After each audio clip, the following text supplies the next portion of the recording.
Penjelasan Mahfud MD soal kasus Tom Lembong yang katanya tak ada aliran dana, bagaimana bisa menjadi tersangka? Nah, mari kita tonton videonya ketika beliau menyampaikan menjelaskan kasus ini. Yang masyarakat mengatakan itu Tom Lembong nggak ada korupsinya karena tidak ada aliran dana ke Tom Lembong. Nggak bisa. Di dalam hukum korupsi itu tidak harus ada aliran dana. Rumusnya itu memperkaya diri atau memperkaya orang lain, termasuk perusahaan-perusahaan yang diberi lisensi. Kalau itu dapat keuntungan secara tidak wajar, korupsi, unsur pertama terpenuhi. Unsur kedua, dengan cara melanggar hukum, melanggar aturan yang sudah ditentukan.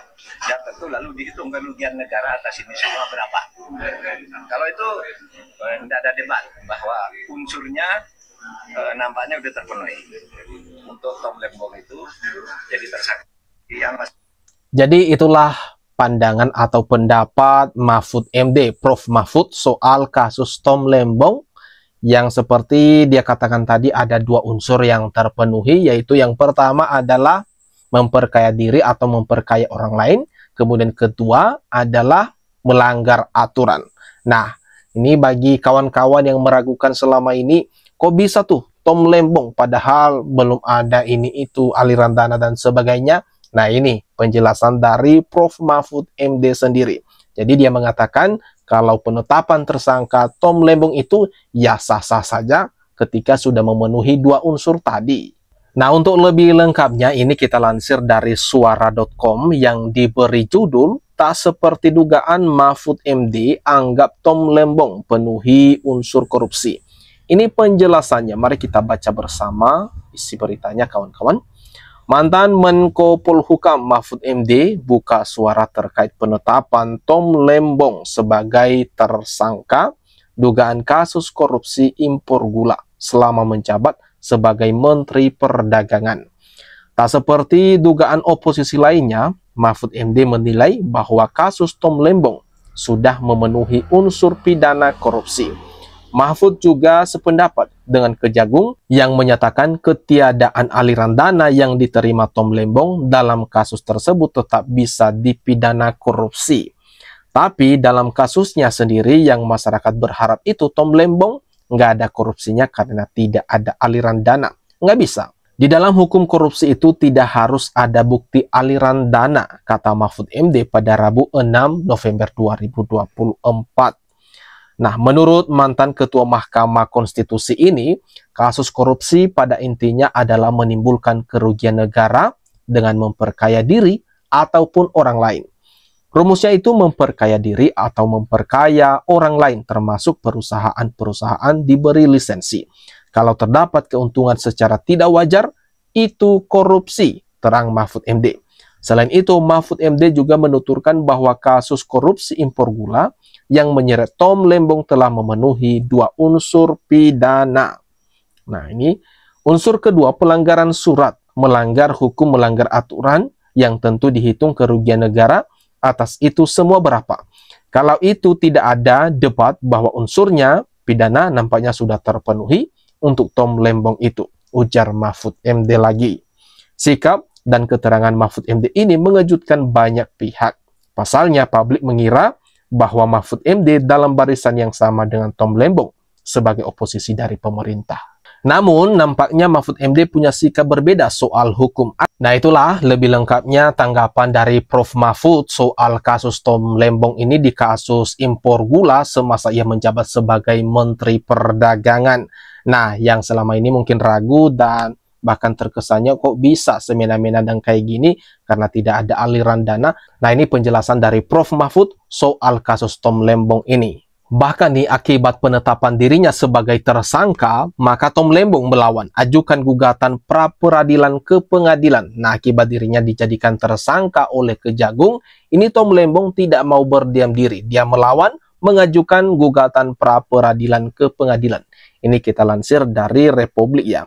Mari kita baca bersama isi beritanya. Mantan Menteri Perdagangan atau Mendak Thomas Trikasih Lembong alias Tom Lembong melawan peningkatan status hukumnya di Kejaksaan Agung atau Kejagung.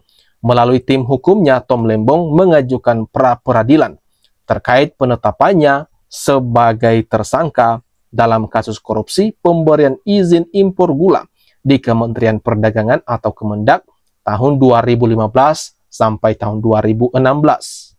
Pengacara Ari Yusuf Amir melalui pesan singkat kepada Republika menyampaikan pra-peradilan terhadap penyidik Jaksa Agung Muda Tindak Pidana Khusus atau Jampitsus tersebut akan didaftarkan besok di Pengadilan Negeri Jakarta Selatan atau PN Jaksel pada Selasa 5 November 2024. Besok, Selasa 5 November 2024, tim hukum Tom Lembong akan mendaftarkan pra-peradilan di PN Jaksel, kata Ari, pada Senin 4 November 2024 malam.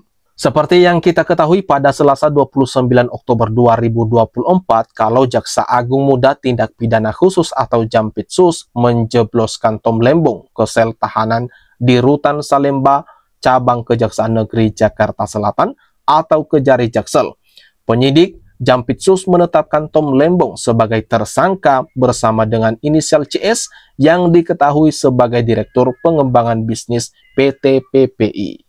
Nah, mari kita lihat apa saja komentar-komentar warganet dari tanggapan Pak Mahfud MD soal kasus Tom Lembong ini yang dijadikan tersangka di kasus impor gula.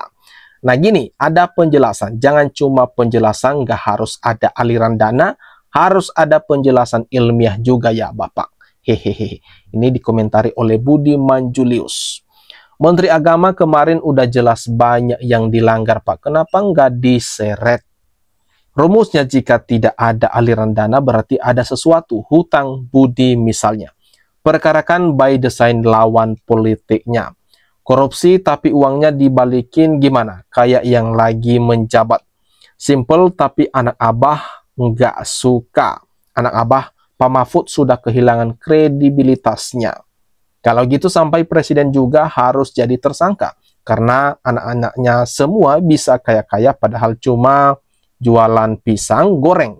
Nah, itu tadi beberapa komentar-komentar warganet menanggapi dari tanggapan Prof. Mahfud soal kasus yang menimpa Tom Lembong ini.